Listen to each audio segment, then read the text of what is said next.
चहा हो चहा. आज आपण बघणार आहोत चहाची रेसिपी.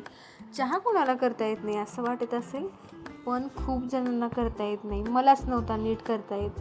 चहा करणं म्हणजे फक्त चहापत्ती, साखर आणि दूध घालणं नाही, त्यापेक्षाही खूप जास्ती आहे. चला तर मग बघा मी कसं चहा करते. इथं मी पहिलं गॅसवर भांडं ठेवलेलं आहे. त्यामध्ये मी अर्धा कप पाणी घातलेलं आहे आणि ही रेसिपी 2 कप चहाची. आणि पाणी गरम झाल्याच्या नंतर आपल्याला याच्यामध्ये चहापत्ती टाकायचे. थंड पाण्यात चहापत्ती नाही टाकायची. आणि त्यानंतर चहापत्ती टाकल्याच्या नंतर साखर घालायची आपल्याला आणि ह्याला छान उकळू द्यायचे. आपल्याला थोडासा वेळ घ्यायचं, गडबड करायची नाही. जेवढं पाणी ठेवलं आहे ना अर्धा कप, ते उकळून अर्ध्या कपाच्या पण अर्धा कप झाला पाहिजे, तोपर्यंत त्याला उकळू द्यायचं आहे. कारण यामध्ये पुन्हा दूध घातलं ना तर ते जास्त लवकर पाणी आटणार नाही. म्हणून हे चहापत्ती पण एकदम छान उकळली पाहिजे आणि ते पाणी स्पेशली पाणी अर्धं व्हायला पाहिजे. आणि यामध्ये मी घातलेला आहे अद्रक आणि सौंफ घातलेली आहे मी. इथं सौंफचा चहा मला खूप जास्ती आवडतो.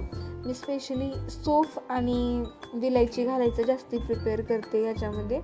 आणि हो, तर मी इथं सौंफ घातलेला आहे, तुम्ही बघू शकता.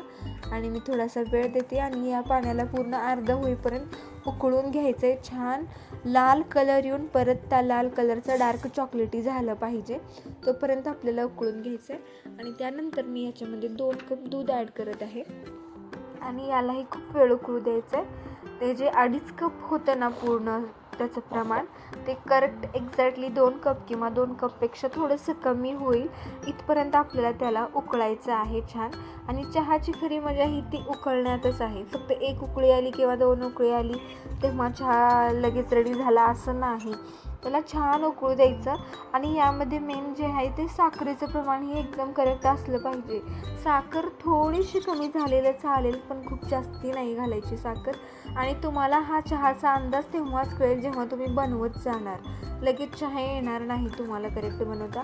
आणि जर तुम्ही एकदा तुमच्या स्वतःच्या हाताची चहा बनवायला शिकलो ना तर तुम्हाला दुसरं कोणाच्याच हाताची चहा आवडणार नाही. आणि माझी चहा इथं रेडी झालेली आहे. चला तर या मग चहा प्यायला.